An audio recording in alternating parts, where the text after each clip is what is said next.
21 février, je reçois un email. Commande 6384, Noémie Lecor a commandé un kit de pitch card. Je ne sais pas si elle est là, mais si elle est là, je la remercie. Ce qui s'est passé, c'est qu'elle a joué. Et elle a joué à pitch card, et puis connexion LinkedIn faisant, on commence à discuter, et puis elle me dit ça. Hey, j'ai joué à pitch card, c'est une chouette UX. Tu viens nous en parler, tu nous expliquer comment tu as construit ta web 2D. Donc moi je dis ouais, devant des gens spécialistes de l'UX. Oh, oh, oh. Parce qu'il faut savoir 2-3 trucs assez importants.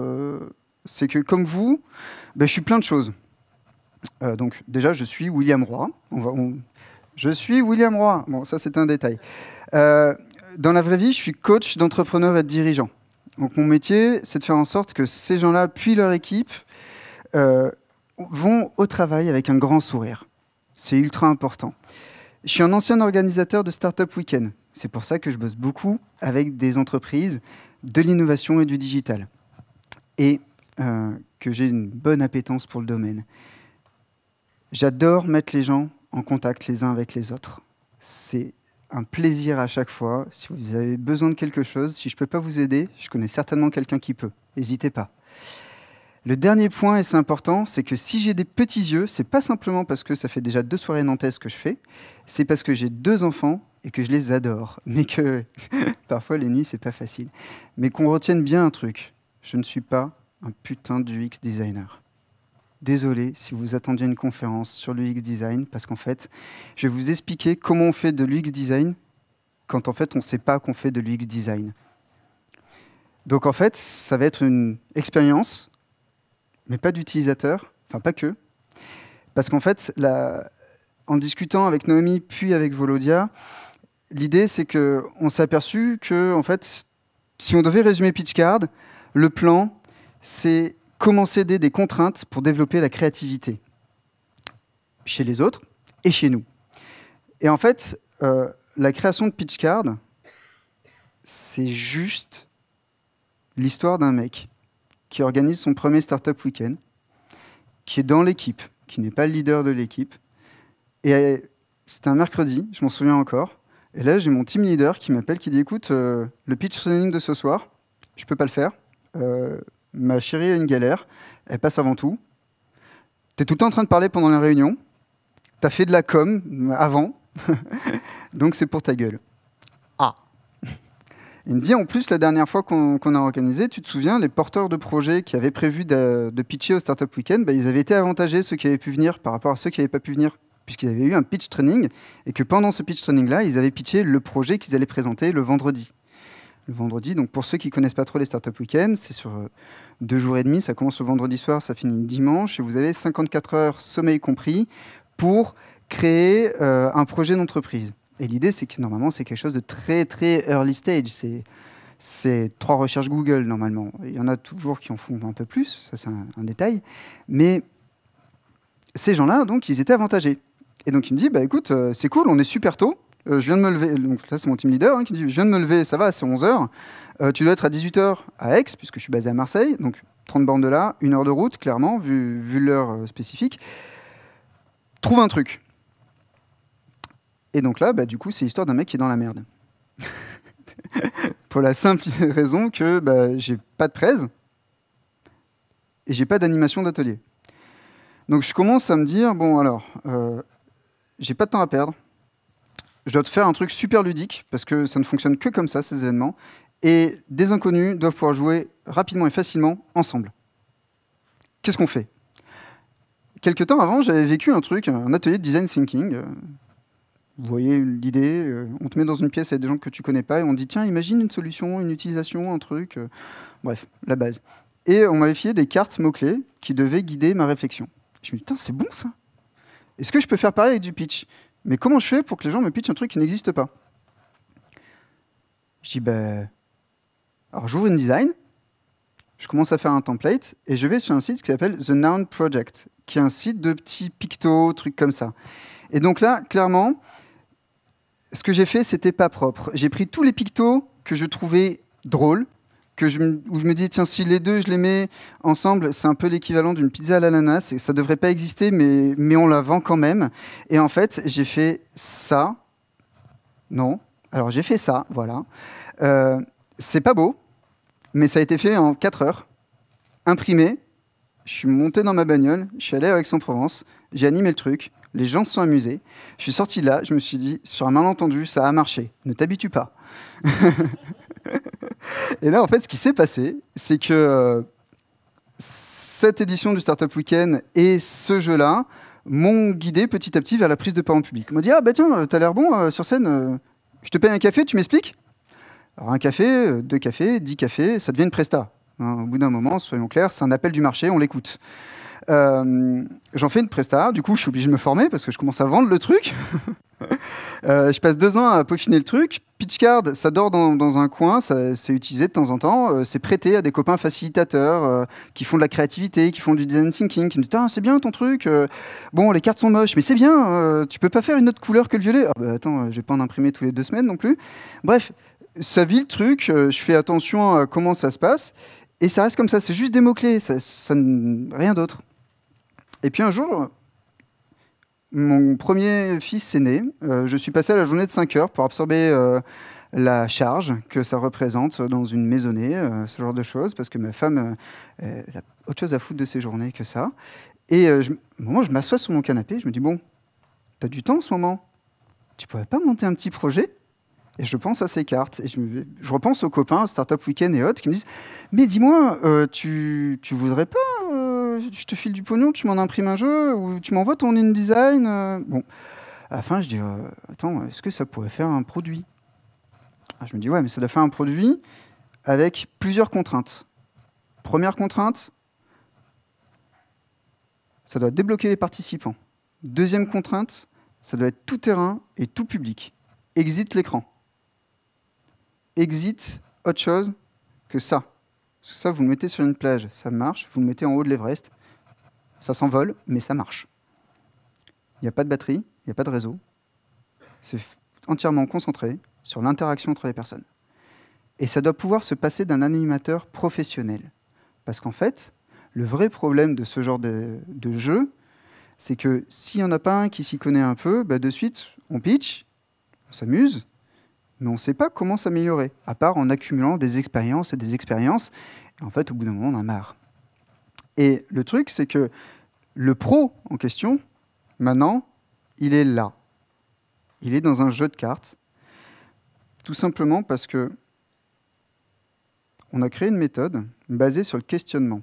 Plutôt que de dire aux gens, tiens, t'es sur scène, alors tu fais gaffe à tes mains, tu regardes tout le monde, tu respires doucement, on leur dit, t'es sur scène, tu fais quoi? Elles sont où tes mains? Où est-ce que tu regardes? Comment tu respires? Comment tu démarres? On a divisé en fait les questionnements, ce sont les questions que je posais le plus souvent à mes clients. On a divisé ces questionnements en 4 catégories. Donc pitchcraft, qu'on va considérer comme étant l'éloquence, stagecraft, le fait de savoir être sur une scène, de se souvenir que dans une scène, enfin dans une salle, il y a un premier rang, il y a un dernier rang, qu'au milieu il y a des gens, et que tous ces gens-là doivent être absorbés par ce qu'on dit. Il y a une structure, on n'empile pas les idées n'importe comment, parce qu'il faut que la maison tienne à la fin. Et il y a la notion de performance, c'est qu'on va toujours aller chercher quelque chose de sympa, une histoire, ou 2, ou 12, mais là ça devient chiant. Et là vous me dites, mais pourquoi tu fais ça? Parce que moi j'ai fait du pitch training. Ah non, pardon, j'ai oublié un détail. C'est qu'en fait, au final, Pitchcard, après cette mise au point, c'est devenu un Kickstarter. On a dépassé notre objectif qui était de 20 000 €, qui est l'objectif de base pour ce genre de jeu quand on est basé aux États-Unis, qui est un objectif où tout le monde t'a dit, on m'a dit, mais t'es con, t'y vas, t'es français, t'y vas en anglais, sur Kickstarter, et t'es ouf. Bon, bah, sur ce coup-là, j'ai été fou, mais ça a marché, tant mieux. Et surtout, on est présent dans maintenant 22 pays, on a écoulé plus d'1 millier de jeux. Ça a eu lieu en 2017. Le projet continue, il y a toujours des ventes, entièrement organiques. On a fait de la pub pendant la campagne et on a continué. Et en fait, la grande fierté que j'ai, c'est que de temps en temps, je reçois une photo comme ça sur ma boîte mail ou de temps en temps un petit ping sur Facebook ou sur Twitter en disant « Hey, regarde !» La dernière fois, c'était sur Instagram. J'ai adoré. Parce qu'en fait, des gens, 2 ans plus tard, continuent à utiliser le produit. Et ils utilisent le produit parce qu'en fait, quand on se demande, mais pourquoi il s'est fait chier à faire tout ça? Parce qu'en général, c'est la question. C'est la question qu'on me posait. Pourquoi tu fais ça? Genre, pourquoi tu te compliques la vie quand tu peux les laisser trouver une idée seule? Est-ce que vous avez déjà essayé de prendre une salle entière et de leur dire, imagine une boîte. Qu'est-ce qui va se passer à votre avis? Allez, une volontaire, un volontaire. Qu'est-ce qui peut se passer quand on demande à quelqu'un d'imaginer une boîte? Alors bon, moi, c'est facile, j'ai la base de données. Voilà ce qui se passe. Donc on m'a pitché à peu près 5822 fois Instagram, 82 923 fois Facebook. On m'a pitché des carrières, on m'a pitché des projets que les personnes avaient. En fait, les gens, quand il y a plein de possibles, ils retournent sur ce qu'ils connaissent. C'est la base. Peut-être que ça ne vous apprend rien si vous êtes spécialiste de l'UX. Moi, j'avoue que ça m'a fait chier. Et en fait, on a fini par en avoir marre, parce que là, à ce moment-là, j'étais rejoint par la designeuse, d'avoir 90% du temps dès l'existant qui est pitché, d'avoir un impact horrible sur les gens, parce que quand tu as quelqu'un qui te présente son projet sur lequel il a bossé depuis un certain temps, et que tu dis « j'ai l'impression que tu parles un peu vite », il dit « non, mais c'est parce que tu n'as pas compris ». Ça s'appelle une réponse de protection, si vous cherchez ça un peu. C'est-à-dire que lui, il vient de se prendre une bombe atomique dans la gueule, et toi, en fait, tu viens de t'apercevoir que ce que tu viens de faire, ça n'a servi à rien, que tu as un retour sur investissement nul, et tu aurais carrément mieux fait de faire une cocotte en papier. Ça aurait été plus rentable. Et en fait, cette situation-là était chiante. Donc du coup, on a forcé les gens à créer des startups, à utiliser le Serious Game. Excuse-moi, j'ai un petit décalage entre mes deux écrans, donc ça, de temps en temps, je fais des bugs. Ça va aller. On va utiliser Serious Game. On va leur poser des contraintes. Ils vont avoir une phase de jeu en équipe. Ils vont présenter. Il va y avoir une injection pédagogique, une question. Tout le monde y répond. Donc, on crée une pratique commune. Du coup, on crée une nouvelle contrainte, puisque maintenant qu'on a dit qu'on respirait correctement, bah, le prochain qui finit son pitch à bout de souffle, c'est qu'il n'a pas respecté la contrainte. Une deuxième phase de jeu, moins de temps de prep, et on continue comme ça jusqu'à ce que tout le monde soit passé et jusqu'à ce qu'il n'en puisse plus. Clairement. Ça a plein d'avantages. En intra, je ne sais pas s'il est dans la salle, mais hier, j'ai croisé un ancien participant. Sa boîte, en fait, m'avait fait venir pour que tous les créatifs de l'agence fassent une session pitch card, puisque pour eux, créer, c'était facile, mais parler, c'était difficile. Du coup, après, ils étaient mieux outillés pour discuter avec les clients et faire en sorte que les clients acceptent leur projet d'interface, leur projet de campagne de com, et ainsi de suite. Et on a créé une pratique commune de la prise de parole publique dans cette boîte, qui perdure, qui ne bouge pas trop. Et de la même manière, sur des groupes d'étudiants, on a créé un pitch minimum viable, quoi.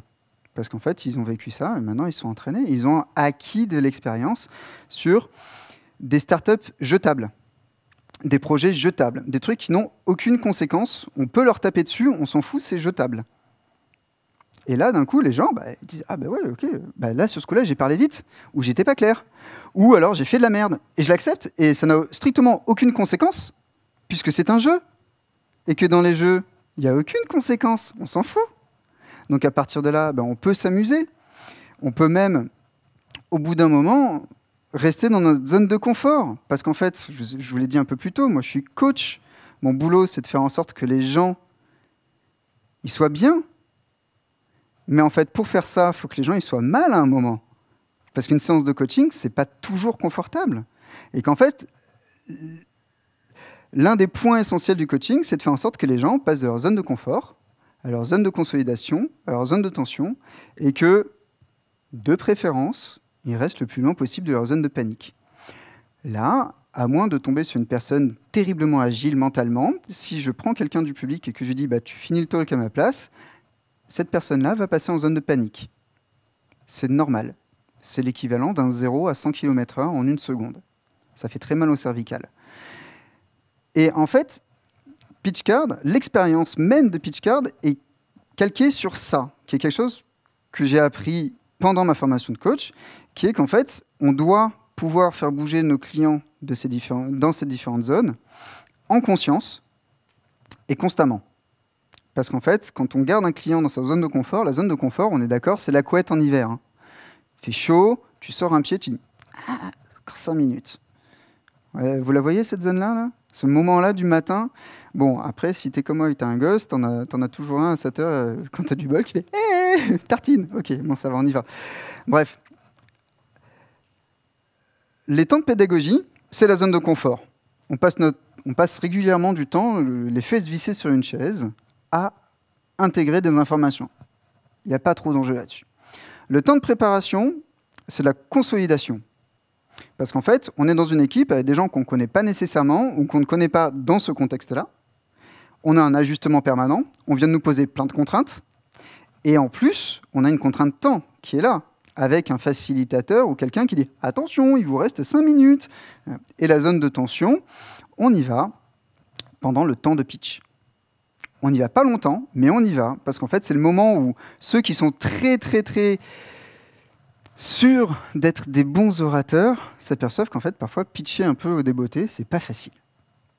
Et ces états-là, ces phases de jeu, cette correspondance entre les phases de jeu et les états internes, c'est le cœur de PitchCard. J'ai aucun intérêt à vous cacher quoi que ce soit et je vous le montre. Ça, c'est le cœur de l'expérience utilisateur de PitchCard. Et de ce que je connais de l'UX, je ne connais pas grand-chose, mais je sais que ce n'est pas logique, puisque l'UX, c'est de faire en sorte que ton utilisateur soit toujours confort. À peu près. Là, il y a une espèce de courbe d'apprentissage. Il en parlait tout à l'heure, de sa learning curve. La courbe d'apprentissage, elle est assez bizarre quand même, parce que Enfin, c'est la courbe de stress liée à l'apprentissage plutôt, qui est assez particulière. Et en fait, on a pris le parti de faire un objet qui rappelle les soirées entre amis pour justement faciliter la sortie de la zone de confort. Si là, je vous dis monter sur scène et dessiner quelque chose, ben, vous allez avoir peur. Si je vous dis venez, on fait un Pictionary géant, vous allez dire ouais, ok, cool. Ben, c'est le même principe. On a pris des jeux de cartes. Pour info, ce sont des vraies cartes à jouer, c'est-à-dire que c'est le format poker, belote, en gros. C'est fait par un fabricant de cartes en France. Donc ça veut dire que moi j'ai un pote qui fait de la magie des tours de cartes, il les fait voler, il fait des trucs avec, elles ont le même répondant que des cartes à jouer. Et ça, en fait, très rapidement, le contact avec le produit fait que les gens passent en mode jeu.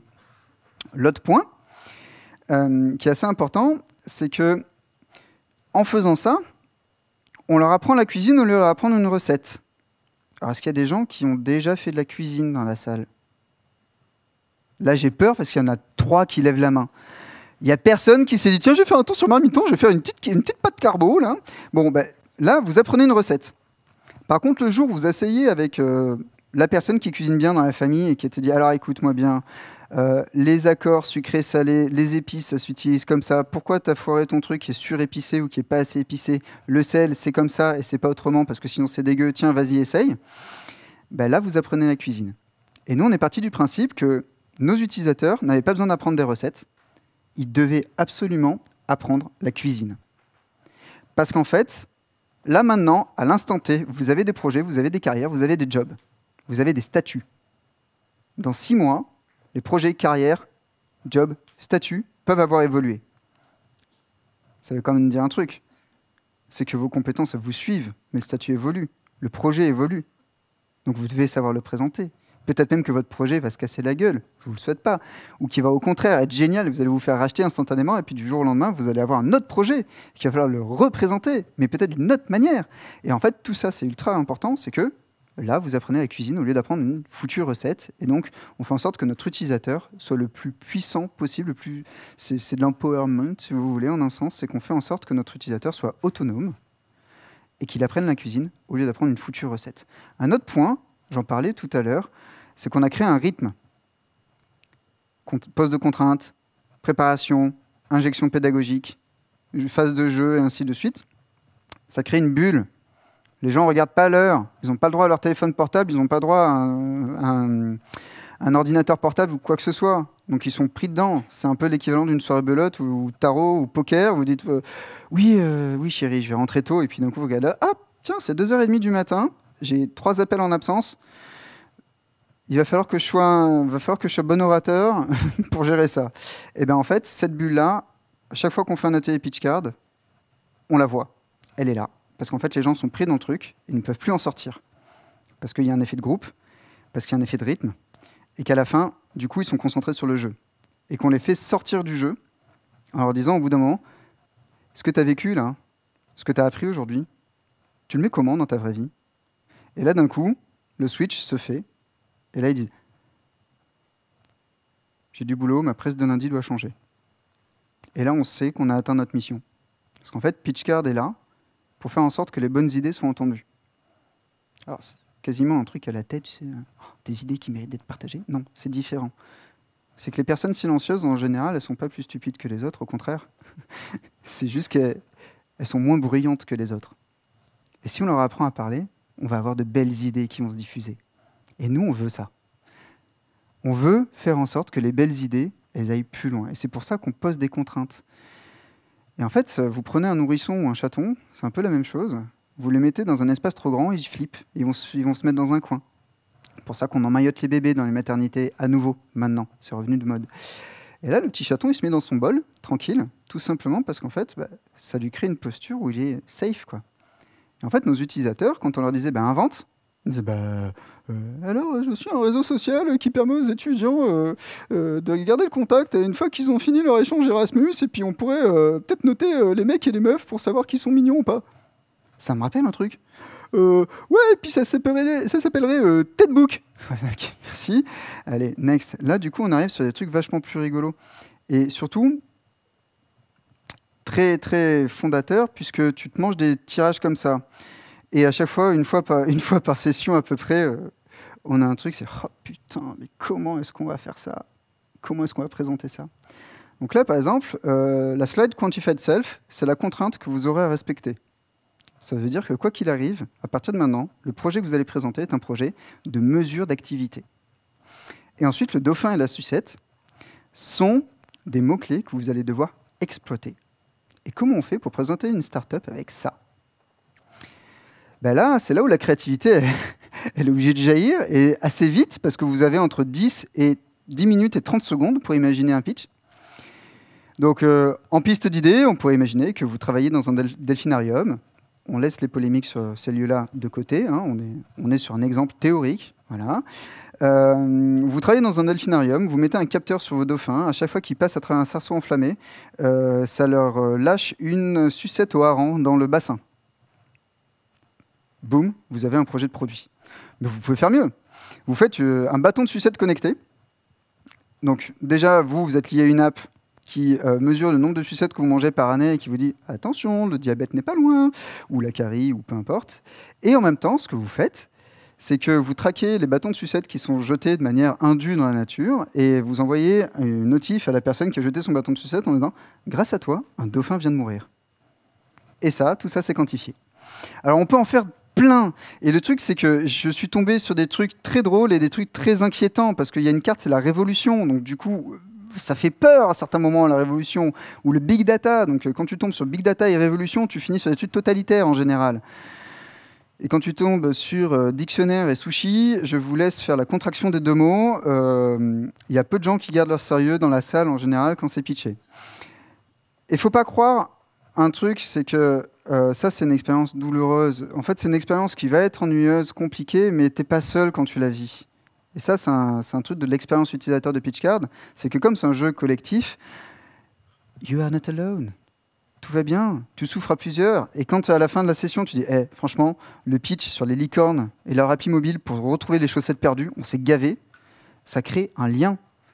Du coup, il y en a qui utilisent ça pour faire de l'ice-breaking game. Et c'est génial. Et comme c'est une expérience de courte durée, c'est supportable. Vous ne voudriez pas vivre toute votre vie avec quelqu'un qui vous arrache délicatement et doucement un sparadrap sur vos poils de bras. Mais par contre, vous acceptez la douleur, du clac, c'est réglé, c'est bon, c'est fini, je gère. Et bien là, c'est exactement la même chose. Et en fait, ce côté bulle qui va péter à un moment rassure tout le monde parce qu'ils disent, bon, au pire, écoute, on survit 10 minutes et ça ira, quoi. Et en fait, il ne faut pas croire que poser des contraintes, ça se passe toujours bien. Dans les phases de jeu, on a une phase où on accélère, et à la fin, c'est un blitz, c'est-à-dire on prend 3 cartes et on doit pitcher.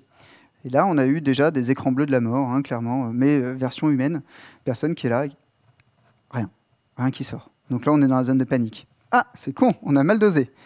C'est pas tombé sur la bonne personne. Ou au contraire, c'est tombé sur exactement la personne qu'il fallait. Je vous laisse décider. Moi, j'ai jamais réussi à vraiment trancher le truc.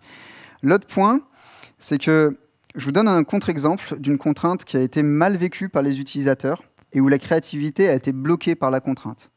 Parce qu'on n'est pas là pour faire une conférence sur le biais du survivant, on est là pour faire une conférence sur la créativité sous contrainte. Le biais du survivant, pour ceux qui ne connaissent pas, c'est du coup, rétrospectivement, tout était calculé, tout s'est bien passé. Ce n'est pas le cas. Startup Weekend, quelques mois avant, on avait fait une édition green. Les gens s'étaient emparés du truc. On n'avait eu que des projets qui faisaient du bien au bilan carbone, qui faisaient du bien aux animaux, à la planète. C'était top. On avait des participants qui venaient des filières de bio, de la fac, des écoles d'ingé. On ne comprenait pas tout ce qu'ils disaient, mais en tout cas, ils avaient l'air contents d'être là. Donc nous, aussi, c'était cool. On se dit, bon, pareil sur le sport. C'est l'année du sport à Marseille. On en profite, quoi. On y va. 2 secondes. Et là, tout bascule. On va voir les STAPS. On est en examen, on s'en fout. On va voir les kinés, pareil. Non, même pas, on n'est pas en examen. On est en way. On est en week-end d'intégration. Donc, on s'en foutait encore plus. Voilà. Bref. Les filières sport sont out. Les filières entrepreneuriat du sport, management du sport sont out. On est en octobre, il n'y a personne qui a envie de bouger. On a nos participants adorés, habituels, et on sait qu'on va faire un Startup Weekend bien, parce qu'on commence à savoir bien les faire. Et là arrive le vendredi, c'est moi qui suis sur scène, on présente, et là, badabim, badaboum, tous les pitchs du vendredi, 70%, étaient en dehors de la contrainte. Et le pire, c'est que quand on a dit à ces gens-là, du coup, on va avoir du mal à te qualifier pour porter le projet dans le week-end, il y en a plus que d'habitude qui sont partis. Et là, tu te dis que ta contrainte, en fait, elle est basée sur au moins 2 grosses erreurs. La première erreur, c'est que tout le monde prend le Startup Weekend pour un concours d'entrepreneuriat comme les autres. C'est faux. La mission du Startup Weekend, qui à ce moment-là était encore une ONG, c'est créer des entrepreneurs et diffuser la culture entrepreneuriale. Ce n'est pas créer une entreprise, c'est faire en sorte que les personnes passent un week-end à mettre les mains dans le cambouis, à se dire est-ce que c'est pour moi ou pas. Ce qui est quand même très différent. Du coup, les gens qui venaient, on leur dit attends, moi j'ai un super projet, mais j'ai besoin de créer une team, et puis passe pas. Deuxième point, on a cru que notre public nous suivrait puisqu'il nous avait déjà suivi une fois. Sauf qu'en fait, il nous avait déjà suivi une fois. Du coup, tout le week-end, la contrainte a été traitée comme un boulet, et du coup, c'était moins sympa. Et là, la créativité et la contrainte ne se sont pas entendues parce qu'on n'avait pas posé le bon cadre. Du coup, au final, cool. Au final, on a plein de choses. On a quand même cette histoire de zone. Je reviens dessus, j'en ai vu plusieurs prendre des photos. Allez-y, faites-vous plaisir. Je vous invite à réfléchir maintenant à toutes les expériences utilisateurs que vous vivez, que vous créez, s'il y en a qui sont là pour créer des UX, avec ça. Parce qu'en fait, on part du principe que les gens doivent être dans le confort, mais peut-être qu'en fait, vous savez, le petit dessin qui tournait, là c'est ta zone de confort et c'est là qu'il y a la magie qui arrive. Bon, ce que les gens oublient de dire, c'est qu'au milieu, tu as la zone de panique en général. Et que le vrai savoir-faire, c'est de faire en sorte que les gens sortent de leur zone de confort, qu'ils apprennent des trucs, qu'ils apprennent à utiliser votre produit, qu'ils apprennent à utiliser votre solution, et qu'au bout d'un moment, la zone de consolidation ou la zone de tension soit plus petite et que la zone de confort grandisse. Et que du coup, au fur et à mesure, avec la learning curve qui avance, la zone de confort sur le produit, elle est encore plus grande. C'est pour ça que maintenant, j'ai des joueurs de pitch card, même pas je joue contre eux. Même pas j'y vais, quoi. C'est mon jeu, ils sont meilleurs que moi parce qu'ils ont poncé le truc, ils se sont fait des soirées apéro avec, parce qu'on a les règles du jeu à boire, puisqu'on a dépassé notre objectif sur Kickstarter. On a fait les règles du jeu à boire. Dès que tu parles de Steve Jobs, poum, tu bois. Dès que tu dis que c'est une révolution, poum, toute l'équipe boit. Bref, c'est pour ça qu'on a pas mal de BDE, d'écoles d'ingé, encore eux, je sais pas pourquoi. Voilà. La dernière fois sur Facebook, il y a une école qui a dit hey, les gars, on a reçu Pitchcard, venez tester ça au BDE, hashtag chouille. Ok. Alors, en bas, il y a marqué buvez avec modération, mais je pense qu'ils ne savent pas qui c'est, modération, mais tant mieux pour eux. Et en fait, en travaillant cette conf, je me suis aperçu d'un truc. C'est que bon, je l'ai dit à plusieurs reprises, l'UX, c'est pas mon taf. J'ai fait une expérience utilisateur sans savoir ce que c'était. Et en réfléchissant à comment je pouvais vous donner un truc en dehors de ces zones que vous connaissiez peut-être pas, Et je me suis dit qu'en fait, la vraie question que je me pose maintenant quand je crée une expérience utilisateur, y compris dans mes prestations de coaching, qu'elles soient collectives ou individuelles, c'est ça. Et si en fait l'UX, c'était comme l'hospitalité? Alors, j'aimerais, s'il vous plaît, si on peut un tout petit peu tamiser, si possible, sans trop casser les pieds aux caméras. Voilà. Imaginez, vous êtes au coin du feu. Allez-y, faites-vous plaisir. De toute façon, on s'en fout, on est les derniers. Alors, allez-y, voilà. Détendez-vous, décroisez les jambes, posez les bras. Ah, on est bien au coin du feu. Hein? Allez-y, imaginez, petit crépitement, là. Tranquille. Petite chaleur, juste ce qu'il faut. Vous êtes parfaitement au bon endroit pour être détendu et en même temps heureux, prêt à savourer un verre de votre boisson favorite avec votre apéritif favori. Vous êtes bien. Vous êtes juste bien. Et en même temps, vous savez que vous n'êtes pas chez vous, vous êtes dans le chalet d'un pote. Mais ça n'a pas trop d'importance parce que pour l'instant, vous êtes bien. Vous savez que vous ne connaissez pas bien la maison. Mais ça n'a aucune importance. Vous êtes bien, juste bien. Jusqu'au moment où ce moment, jusqu'à l'instant où ça prendra fin, et vous passerez à autre chose, et vous serez peut-être bien aussi. Mais peut-être que l'UX, c'est ça. Peut-être que l'UX, en fait, c'est juste créer un endroit où nos utilisateurs, ils sont bien, mais ils vont pas non plus passer 3 semaines dans ton chalet, tu vois. Parce qu'en fait, c'est ton chalet et toi aussi, tu as envie d'aller au ski.